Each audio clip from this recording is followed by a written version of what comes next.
Hi! Welcome to Suman TV. Digestion.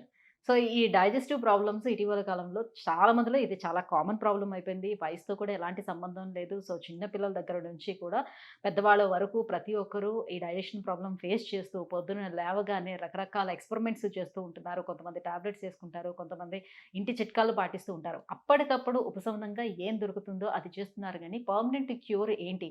So, long టర్మ్‌లోని దీనివల్ల వచ్చే complications ఎలా ఉంటాయి? సో, యోగాతో ఈ డైజెషన్ ప్రాబ్లమ్స్‌ని ఎలా మనం క్యూర్ చేసుకోవచ్చు? ఈ వీడియోలో మనం మాట్లాడదాం. మనతో పాటు ఉన్నారు యోగా ఎక్స్‌పర్ట్ సాహితి గారు. హలో అండి. హాయ్ అండి. సో, డైజెషన్ ప్రాబ్లమ్ అనేది చాలా చిన్న ప్రాబ్లమ్‌గానే అందరూ చూస్తూ ఉంటారు. రైట్? హ్మ్. హ్మ్. సో, ఇప్పుడు మనకు అరగలేదు. ఏదో తిన్నాను అరగలేదులే అని అనుకుంటారు. ఈ క్షణానికి ఇది క్యూర్ అయిపోతే సరిపోతుంది అని. సో, రోజు చూద్దామని ఎవరో ఒకరు సజెస్ట్ చేస్తే ఏవో ఒక మెడిసిన్స్ యూజ్ చేస్తూ ఉంటారు. హ్మ్. బట్ ఈ డైజెషన్ ప్రాబ్లమ్‌తో లాంగ్ టర్మ్‌లో వచ్చే కాంప్లికేషన్స్ ఏంటి? అండ్ యోగాతో దీన్ని ఎలా తగ్గించుకోవచ్చు? చాలా మంచి క్వెషన్. చాలా అందరికి చాలా ఇష్టపడే క్వెషన్ యాక్చువల్లీ ఇది. డైజెషన్ ప్రాబ్లమ్స్ అంటే చాలా వచ్చేస్తాయి సుజిత గారు. ఇక్కడ బ్లోటింగ్ వస్తది, కాన్‌స్టిపేషన్ వస్తది, అసిడిటీ ప్రాబ్లమ్స్ వస్తాయి, బర్పింగ్స్ వస్తాయి. ఇట్లా రకరకాల గ్యాస్ ట్రబుల్స్ ఇలా అన్ని ప్రాబ్లమ్స్. మీరన్నట్టు చాలా చిన్నగా చూస్తారు. కానీ గట్ హెల్త్‌కి మనం బాగా ఎక్కువ ఇంపార్టెన్స్ ఇస్తాం. మోడర్న్ సైన్స్‌లో అయినా, ఆయుర్వేదాలో అయినా అవును. ఇక్కడ. ఇప్పుడు ఎస్పెషల్లీ యోగిక్ సైన్స్‌లో మనం మార్నింగ్ లేవగానే గంటలోపే మనకు మోషన్ క్లియర్ అయిపోవాలి. హ్మ్. గంటలోపు క్లియర్ అయిపోవాలి. హ్మ్. మీకు రోజంతా ఎన్ని సార్లు పోతున్నారు అనింది పక్కన పెట్టినా కూడా మనం లేచిన వెంటనే మనకు మోషన్ క్లియర్ అవ్వాలి. హ్మ్. అది ఒరిజినల్ పద్ధతి. అది హ్మ్. మంచి విషయం. హ్మ్. కానీ చాలామంది ఏంటంటే అసలు 2, 3 రోజులకి ఒకసారి మోషన్ ఎళ్ళడం గూడా నార్మల్ అనుకుంటున్నారు. హ్మ్. బ్లోటింగ్ నార్మల్ అనుకుంటున్నారు. హ్మ్. అసిడిటీ నార్మల్ అనుకుంటున్నారు. గ్యాస్ వస్తుంది తింటే పడట్లేదు నాకు నార్మల్ అనుకుంటున్నారు. కానీ అంటే అస్సలు ఇప్పుడు నార్మల్ ఉన్న కాదివి. డాక్టర్స్ గూడా ఏం చెప్తున్నారంటే, సో, 1 డే అవ్వట్లేదు, లేకపోతే 2 డేస్ అవ్వట్లేదు. కాన్‌స్టిపేషన్ అని వెంటనే మీరు దాన్ని డిసైడ్ చేయాల్సిన నెసెసిటీ లేదు. సో, హ్మ్. 3 డేస్‌కి ఒకసారి అయినా కూడా ఓకే అని అంటున్నారు. మరి ఎట్లా? మీరే చెప్పండి 3 డేస్‌కి ఒకసారి ఓకే అంటే మనం ఇప్పుడు డాక్టర్స్ చెప్పినప్పుడు మనం ఏమి అనలేకపోతుండొచ్చు కానీ బయటకి. మీరే చెప్పండి రోజుకొకసారన్నా ఎళ్ళకపోతే మనిషి ఎలా ఫీల్ తినేది అవుతాడు? గూడా తినేది మనకసలు మనం వంట పడదు. రోజుకొకసారి 3 రోజులకొకసారి మనం తిననప్పుడు హ్మ్. 3 రోజులకొకసారి ఎలా ఎళ్తాము? హ్మ్. 3 అదే. రోజులకొకసారి మీరు తింటున్నారా? అప్పుడు 3 రోజులకొకసారి ఎళ్ళండి. కానీ రోజు 3 పూటలు, 4 పూటలు తింటూ గ్రైండర్ ఏమో ఆగదు కింద నుంచి ఎళ్ళను అంటే కానీ ఏది రావద్దు ఎగ్జాక్ట్‌లీ. అంటే ఎలా? సో, 100% మోషన్ క్లియర్ ఉంటే ఇప్పుడు మీరు చూడండి మోషన్ సాఫ్ లేనప్పుడు వాళ్ళకి రోజంతా దాని మీదే ఉంటది దృష్టి. అవును. ఏ చాలా పని మంది సరిగ్గా ఏ పని సరిగ్గా కాన్సంట్రేట్ చేయలేం. అండ్ చేయలేరు. గట్ హెల్త్ అనేది చాలా ఇంపార్టెంట్ సుజిత గారు. ఎంత ఇంపార్టెంట్ అంటే ఇప్పుడు మోడర్న్ సైన్స్ చెప్తుంది. ఈ 50, 60 ఇయర్స్ నుంచి బాగా వచ్చింది గదా! Gut health. ఇట్లా లాస్ట్ ఇంకా 10, 15 ఇయర్స్ నుంచి దీని మీద కూడా రిసర్చ్‌లు ఎక్కువే. అవును. కానీ ఆయుర్వేద గానియండి, యోగా కానియండి 5000 ఇయర్స్ నుంచి చెప్తుంది. డైజెషన్ సరిగ్గా అవ్వకపోతే మూల కారణం అంటారు. హ్మ్. 96% ఆఫ్ ద ప్రాబ్లమ్స్ డైజెషన్ సరిగ్గా లేకపోవడం వల్లే వస్తాయి. యెస్. 96-97% ఆఫ్ ద ప్రాబ్లమ్స్ ఇక్కడ మనం మాట్లాడేది. హ్మ్. సో, అట్లాంటిదంటే ప్రతి problem and gut brain access అంటారు. మీకు మోషన్ సరిగ్గా ఎళ్ళనప్పుడు మీకసలు అరగట్లేదు తినిందేదన్నా. మీరు చూడండి మీకు మైండ్ సరిగ్గా పని చేయదు. మనకు హెడేక్స్ అవును. ఒస్తాయి. ఫుడ్ సరిగ్గా అరగలేదా హెడేక్స్ ఎక్కువొస్తాయి. మైగ్రేన్ ఉన్న వాళ్ళకైతే చాలా ఇంకసలు అన్‌ఈజీగా ఎక్స్‌ట్రార్డినరీ అయిపోతది. ఉంటుంది. దేని మీద చాలా అనీజీగా కాన్సంట్రేట్ ఉంటది. చేయలేము. అవును. కాన్సంట్రేషన్ స్ట్రెస్ ఎక్కువవుతది. ఆలోచన విధానం మారుతది. At the end of the day బాడీలో అన్నీ ఇంటర్‌లింక్డ్. హ్మ్. మనం ఇక్కడిది ఇక్కడే చూస్తాం. ఇక్కడిది ఇక్కడ కాదు అన్నిటి మీద ఉంటనే ఉంటది ప్రభావము. యెస్. సో, ఫ్రీ అవ్వాలి. మోషన్ ఫ్రీ అవ్వాలి. అట్లా తిన్న ప్రతి దానికి బ్లోటింగ్ రాకూడదు. ఏం తిన్నా గ్యాసొస్తుంది. ఏది తిన్నా పడట్లేదు. అది చాలా పెద్ద ప్రాబ్లమ్. సో, దానికి చాలా సొల్యూషన్స్ ఉన్నాయి. హ్మ్. యోగాలో చాలా ఆసనాస్ ఉంటాయి మనకి. ఇప్పుడు ఫస్ట్ డే నుంచి మార్నింగ్ నుంచి రొటీన్ చాలా ఇంపార్టెంట్. మార్నింగ్ లేచాక మీరు ఆయిల్ పుల్లింగ్, బ్రష్ చేసుకున్న తర్వాత టంగ్ క్లీనింగ్ చాలా ఇంపార్టెంట్. చాలా మంది టంగ్ క్లీనింగ్ చేతిలో ఏస్తారా? చేతిలో ఏయకూడదు. హ్మ్. తెమడ కాదు మనకు పోవాల్సింది. తెమడతో పాటు టాక్సిన్స్ పోవాలి. టంగ్ కలర్ ఉంటది. డిస్కలరేషన్ వస్తది. వైటిష్ వస్తది. హ్మ్. హ్మ్. హ్మ్. ఎస్పెషల్లీ మనం హ్మ్. ముందు రోజు బాగా తిన్నప్పుడు ఏదైనా అంతా ఇట్లా నోట్లో వాసన వచ్చేస్తది. అవును. అందరికి పొద్దున్న లేవగానే సో, మనం టంగ్ క్లీన్ అది స్టీల్ ఆర్ కాపర్‌తోనే తీసుకోవాలి. అలా మనం టంగ్ క్లీన్ చేసిన నోట్లో అదంతా టాక్సిన్స్.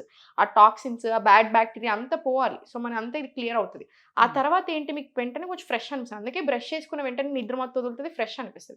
బ్యాడ్ బాక్టీరియా పోతుంది. టాక్సిన్స్ ఎలిమినేట్ ఈ బ్రష్ అయిపోతున్నాయి. చేసుకునేటప్పుడు కూడా చాలా మంది చాలా పెద్దగా శబ్దం చేస్తూ ఆ!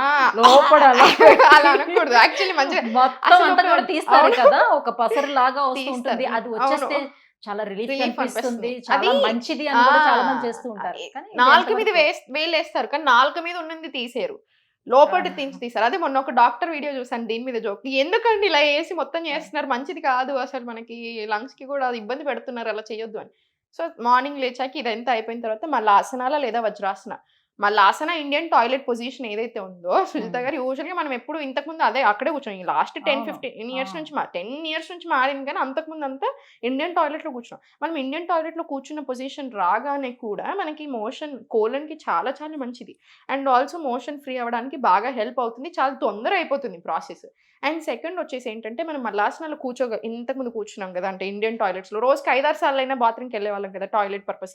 సో మీరు అట్లీస్ట్ ఒక 5 నిమిషాలు కూర్చోగలుగుతున్నారు. స్పైన్ చాలా బాగా స్ట్రెంగ్తెన్ అవుతుంది. స్పైన్ స్ట్రెంగ్తెన్ అవ్వడానికి one of the main asanas ఏదైనా ఉంటే మల్లాసనం వస్తుంది. రిప్రొడక్టివ్ ఆర్గన్ సైడ్ ఫ్లో చాలా బాగుంటుంది, పెల్విక్ ఆర్గన్ సైడ్ అన్ని. సో ఎలాంటి ప్రాబ్లమ్స్ రాకుండా ఉంటాయి ఆడవాళ్ళకైనా మగవాళ్ళకైనా. సో ఇన్ని రీజన్స్ ఉన్నాయి మనం ఇప్పుడు కంప్లీట్ గా ఇండియన్ టాయిలెట్స్ తీసి మర్చిపోయాం. పడేసారు అవునా, పూర్తిగా. మనం పోయింది. సో అందుకని బికాజ్ అలా ఎక్కువసేపు కూర్చోవటం వల్ల కూడా మీకు వెరికోస్ వైన్స్ వస్తాయి, సో చాలా ఇష్యూస్ ఉంటాయి. అసలు వద్దు ఎక్కడి అని నుంచి అన్నట్టుగా. వస్తున్నాయి సుజిత గారు? అలా అసలు ఎక్కడ ఎవరు చెప్పారు? ఇప్పుడు మోషన్కి వెళ్ళేటప్పుడు నేను వెస్టర్న్ లో కూడా ఎలా వెళ్ళాలి తెలుసా? ఇప్పుడు ఫర్ ఎగ్జాంపుల్ మన వెస్టర్న్ ఉంటది కదా, కాళ్ళ కింద ఇలా స్టూల్ ఉండాలి కంపల్సరీ. మీ బాత్రూమ్స్ లో కూడా ఈవెన్ వెస్టర్న్ టాయిలెట్ లో ఉన్న కింద కంపల్సరీ స్టూల్ ఉండాలి.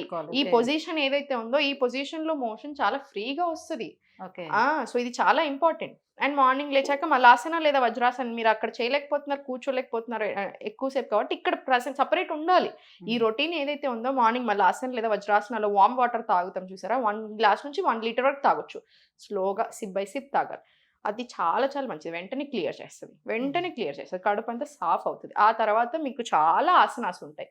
15 to 20 మినిట్ ఆసనాస్ ప్రాక్టీస్ చేసినాక కూడా మనకి మొత్తం క్లియర్ అవుతుంది. ఒకవేళ మీకు క్లియర్ అవ్వనట్టు అయినా కూడా అసలు మీకు మొత్తం మార్నింగ్ 8 లోపే మీకు అసలు 2 సార్లు 3 సార్లు కూడా వచ్చేస్తుంది. అంత బాగా క్లియర్ అవుతుంది. అండ్ ఇంకా కూడా మీకు క్లియర్ అవ్వట్లేదు, ఇంకా కొంచెం ముందు ప్రాబ్లం ఫుడ్. ఏం తింటున్నారో అబ్జర్వ్ చేసుకోండి. పప్పు నానబెట్టట్లేరు. ఇప్పుడు నేను ఈ వీడియో చేసినప్పుడు లాస్ట్ అసలు అది ఒక 10 మిలియన్ అలా పోయింది. అసలు అందరూ దాని కింద నాకు బయట కనిపించినప్పుడు కూడా మా అమ్మ ఫుడ్ పెట్టట్లేదండి మీ వల్ల అంటున్నారు. నేను నానబెట్టుకోమన్నానండి, తినొద్దన్నానని చెప్పానా? నేను నానబెట్టుకోవాలి అంటే మా అమ్మ ఫుడ్ అడగానే అది ఇంకా పప్పు నానలేదురా అమ్మాయి నానాలని చెప్పింది, సో మేము ఫుడ్డే పెట్టట్లేదు అని అందరూ నాకు గొడవ చేయడం స్టార్ట్ చేశారు. అసలు ఎంతమంది చెప్పారు అప్పుడు.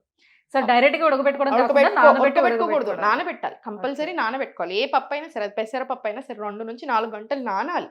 అప్పుడే మంచిది, డైజెషన్ సరిగ్గా అవుతుంది, అరగడానికి చాలా బాగా హెల్ప్ అవుతుంది. మీకు అయినా కూడా ఇంకా అది నానిన తర్వాత మీరు వండుకునేటప్పుడు పోస్ట్లో ఇంగు వేసుకోండి, అల్లం వేసుకోండి. మనకు ప్రాసెస్ ఉంది, జీలకర్ర వేసుకుంటున్నాం, ఇదంతా ఎందుకు సరిగ్గా అరగడానికి. వీటితో పాటు హర్బల్ టీ, CCFT అని ఒకటి ఉంటుంది, దాంట్లో ఒక ఇలాచి ముక్క వేసుకుంటాం. 500 ml వాటర్లో 1 స్పూను జీలకర్ర, ధనియాలు, సోంపు బాగా మరిగిస్తాం. 250 ml అవుతుంది, అది తీసుకుంటాం. అగైన్ ఇది మార్నింగ్ లేసాక చాలా మంచిది. ప్రూన్స్ నానబెట్టుకోవచ్చు, ద్రాక్షలు నానబెట్టుకోవచ్చు. ఎండు ద్రాక్షలు ఉంటాయి కదా, మనం తింటాం కదా, కిస్మిస్, raisins correct. So raisins soak చేసుకోవడం, అవి ఉబ్బుతాయి పెద్ద మార్నింగ్ లేసాక 5 to 6, చాలా చాలా మంచిది డైజెషన్ సరిగ్గా అవ్వడానికి. 1 స్పూన్ ఆవు నెయ్యి మనం తినే మీల్స్లో ఎక్స్ట్రాడినరీగా వర్కౌట్ అవుతుంది డైజెషన్. అజ్వైన్ టీ, జస్ట్ జింజర్ టీ, ఇవన్నీ కూడా మనకు చాలా బాగా హెల్ప్ అవుతాయి డైజెషన్కి.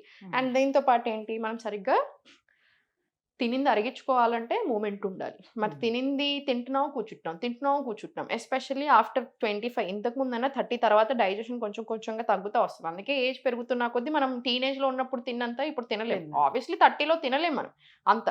అదే ఇప్పుడు టీనేజ్ పిల్లల్ని చూస్తే వాళ్ళు ఎంత తినా వాళ్ళకి అరుగుతూనే ఉంటుంది, వాళ్ళు ఎంతైనా తినగలుగుతారు. మనం అలా తినగలుగుతామా? ఎందుకు? మనం సపోర్ట్ చేయట్లేదు డైజెస్టివ్ సిస్టమ్. మన డైజెస్టివ్ ఫైర్ ఏదైతే ఉందో అది స్ట్రాంగ్ ఉన్న రోజులు మనం బాగుంటాం, మెటబాలిజం పెరగాలి. సో దానికి తగ్గట్టే మీరు 100% 1 hour యోగా ప్రాక్టీస్ చేసుకొని లైఫ్ స్టైల్ సెట్ చేసుకున్నారనుకోండి, మీకు ఎక్స్ట్రాడినరీగా సెట్ అవుతుంది అన్నీ. లేదంటే మీరు లేట్ పడుకుంటున్నారు, అన్నీ ఇంటర్లింక్డ్. అందుకే మనం లేట్ పడుకుంటున్నాం, ఏమవుతుంది, తిన్న ఫుడ్ సరిగ్గా అరగట్లేదు, 10 o'clockకి పడుకుంటున్నాం, ఇంకా అది ఏమి అరగకముందే 12కి 1 దాకా చూసుకొని పడుకుంటాం. సర్కాడియన్ రిథమ్ దెబ్బతింటా ఉంది మన బాడీలో. న్యాచురల్ బయాలజికల్ క్లాక్ని డిస్టర్బ్ చేస్తున్నాం, సర్కాడియన్ రిథమ్ని దెబ్బతీస్తున్నాం. ఏమవుతుంది అప్పుడు? హార్మోన్స్ మీద పడుతుంది, స్ట్రెస్ అండ్ యాంగ్జైటీ ఎక్కువ అవుతుంది. ఇవన్నీ మళ్ళీ ఎక్కడ పడుతుంది ప్రాబ్లము? లివర్ మీద ఎఫెక్ట్ పడుతుంది. ఎక్కడ పడుతుంది? మళ్ళీ డైజెషన్ మీదే పడుతుంది. సో మనం మన బాడీ ఏమైపోతుంది అంటే, ఇప్పుడు నేను బిర్యానీ తిన్నాను అనుకోండి, అదంతా అరగాలి కదా. అరగకుండా ఈ late sleepings, late night food eatings, ఇవన్నీ చేయడం, యాక్టివిటీ లేకపోవడం ఏమవుతుంది, మన బాడీ ఎట్లా అంటే గివ్ అప్ ఇచ్చేస్తుంది. అరే నువ్వు బిర్యానీ తిన్నా, లివర్ కూడా ఇంకెట్లా అంటే నా వల్ల కాదు ఇంతగానో క్లీన్ చేయడము, నేను 40% చూసుకుంటాను, ఇంకా నా దేవుడి దయ అన్నట్టు అయిపోతుంది. సో మిగతా 60% అంత ఏంటుంటుంది మన బాడీలోనే అక్యుములేట్ అవ్వకుండా కూర్చుంటుంది. సో ఎంత ప్రాబ్లమ్స్ చేసుకుంటున్నాను చూసారా. So everything interlinked. నేను ఒక చాయ్ తాగేసి నా హెల్త్ ప్రాబ్లమ్ సెట్ అవ్వాలి అని అవ్వదు, నేను ఓన్లీ ఎక్సర్సైజ్ చేసి నా ప్రాబ్లమ్ సెట్ అవ్వాలన్న ఫస్ట్ రూట్ కాజ్ ఏంటో గమనించుకోండి. ఎక్కడో పడట్లేదు మీకు. ఏదో పడట్లేదు. మిస్టేక్స్ జరుగుతున్నాయి. సెట్ చేసుకోండి. హోల్ గ్రెయిన్స్ తినండి. మీ బాడీ చెప్పే మాట వినండి. ఏం తింటే పడుతుంది, ఏం తింటే పడట్లేదు రాసుకోండి. సీసీఎఫ్టీ, డైజెస్టివ్ టీస్ ఇట్లాంటివి చాలా ఉంటాయి మనం చెప్పాము. ఇవన్నీ ఫాలో చేయండి. ఫుడ్ కొంచెం మంచిగా అరిగేలాగా చేసుకోండి. సో ఏదైనా సరిపోతుంది. ఫుడ్ తీసుకున్న తర్వాత ఫ్రూట్స్ అలాంటివి తీసుకుంటే డైజెషన్ బాగా అవుతుందని కొంతమంది, తిన్న తర్వాత తీసుకోవద్దు బిఫోర్ తీసుకోండి అని కొంతమంది చెప్తూ ఉంటారు. అవును. ఏది మిత్ ఏది ఫ్యాక్ట్? రెండు రెండు తప్పే. ఎప్పుడైనా ఫ్రూట్స్ ఎలా తీసుకోవాలంటే మీల్‌కి మధ్యలో ఫ్రూట్ ఉండాలి. తిన్న వెంటనే ఫ్రూట్ ఉండకూడదు. ఫ్రూట్స్‌తో డే స్టార్ట్ చేయొద్దు. ఫ్రూట్స్‌తో ఎండ్ కాకూడదు. మనకి ఫ్రూట్స్ తినింది కరెక్ట్‌గా మన బాడీకి పడాలి అంటే మీల్‌కి మధ్యలో ఉండాలి. అంటే ఇప్పుడు మార్నింగ్ మీ బ్రేక్‌ఫాస్ట్‌కి, లంచ్‌కి మధ్యలో ఫ్రూటో, లేదా లంచ్‌కి, డిన్నర్‌కి మధ్యలో ఫ్రూట్సో అది చాలా మంచిది. మన బాడీ చాలా పడుతుంది. చాలా మంచిగా అబ్జర్వ్ చేసుకోగలుగుతుంది. స్పైక్ కూడా అవ్వదు. సో, ఈ రకంగా మనకి చూసుకుంటే చాలా మంచిది. సో, డైజెషన్ విషయానికొస్తే ఏంటి, ఇప్పుడు మీరన్నట్టు ఫ్రూట్ కాదు. మనం తిన్న వెంటనే వజ్రాసనాలో 1-2 మినిట్స్ కూర్చొని, తర్వాత ఒక 15 మినిట్స్ వాక్. మీరు ఆఫీస్‌లో ఉన్నా సరే, ఏమనంటే నేను ఆఫీస్‌లో ఉన్నాను కదండీ ఎలా అంటారు. ఆఫీస్‌లో లేచి ఒక ఫుడ్ తిన్నాక ఒక 10 నిమిషాలు అక్కడే నడవండి. ఎవరు ఆపుతారు మనల్ని? నైట్ ఒకవేళ మీకు అసలు నిజంగా కుదరట్లేదు ఆఫీస్‌లో కూర్చున్నప్పుడు. డిన్నర్ తర్వాత ఇంటికెళ్ళాక నడవండి. ఇంట్లోనే నడవండి 15 మినిట్స్. చాలా మంచిది. మీకు నిద్ర పడుతుంది. స్ట్రెస్ కంట్రోల్ అవుతుంది. డైజెషన్ మంచిగా బూస్ట్ అవుతుంది. అంటే మెటబాలిజం ఎన్ని అవర్స్ పెరుగుతుంది. చేసుకోవాల్సి ఉంటుంది యోగా పర్ డేలో? 1 అవర్ చాలు. 1 అవర్. ఓకే. 1 అవర్ చేయడానికే నేను ఇంత కష్టపెట్టాల్సి వస్తుంది. అందరిని కష్టపెడుతున్న ఫీలింగ్ వస్తుంది జనాలకి. ఫస్ట్ ఒక గంట సుజిత గారు. గంట బేసిక్. మన కోసం మనం గంట ఇచ్చుకోలేకపోతే మాత్రం నిజంగా ఎవరు ఏం సరే చేయలేరు. ఒకేసారి గంట స్పెండ్ చేయలేకపోతే మార్నింగ్ 1/2 100% అవర్, ఈవినింగ్ ఒక 1/2 100% అవర్ అలా బ్యాలెన్స్ చేసుకోవచ్చు. మార్నింగ్ లేచాక నేను చెప్పినట్టుగా మోషన్ క్లియర్ అయ్యేలా చూసుకొని, లేదు క్లియర్ అవ్వలేదంటే ఆసన ప్రాక్టీస్ తర్వాతనే అవుతుంది. ప్రాణాయామం పెట్టుకోండి. ఆసన ప్రాక్టీస్ ఉంటుంది. సూర్య నమస్కారాలు చేసుకోండి. రిలాక్స్. ఇది మీకు త్రూ ఔట్ ది డేకి మీకు మూడ్ స్వింగ్స్ రాకుండా చూసుకుంటది. త్రూ ఔట్ ది డేకి మీకు ఎనర్జిటిక్‌గా ఉంచుతుంది. ఫోకస్ పెంచుతుంది. అన్ని రకాలుగా హెల్ప్ చేస్తుంది. నైట్ పడుకునే ముందు బ్రీతింగ్ టెక్నిక్స్ తీసుకోండి. ఓం మంత్ర చాంటింగా, లేదా భ్రామరీ ప్రాణాయామం, లేదా చాలా బ్రీతింగ్ టెక్నిక్స్ ఉంటాయి. అంతర్కుంభక యాడ్ చేసి తీసుకునేది. అంటే 5 second inhale, 2 seconds hold, 6 seconds exhale. ఇట్లాంటి బ్రీతింగ్ టెక్నిక్స్ ప్రాక్టీస్ చేసి పడుకోండి. సో, ఇక్కడ మీకు 45 మినిట్స్‌లోనే అయిపోయింది కదా! థ్యాంక్ యూ సాహితి గారు. Thank you so much. So, ఈ మధ్యకాలం అందరూ ఫేస్ చేస్తున్నటువంటి ఈ ప్రాబ్లమ్, డైజెషన్ ప్రాబ్లమ్‌కి దీనికి ఎంత మంచి సొల్యూషన్ కూడా తెలియజేసినందుకు thank you so much. Thank you.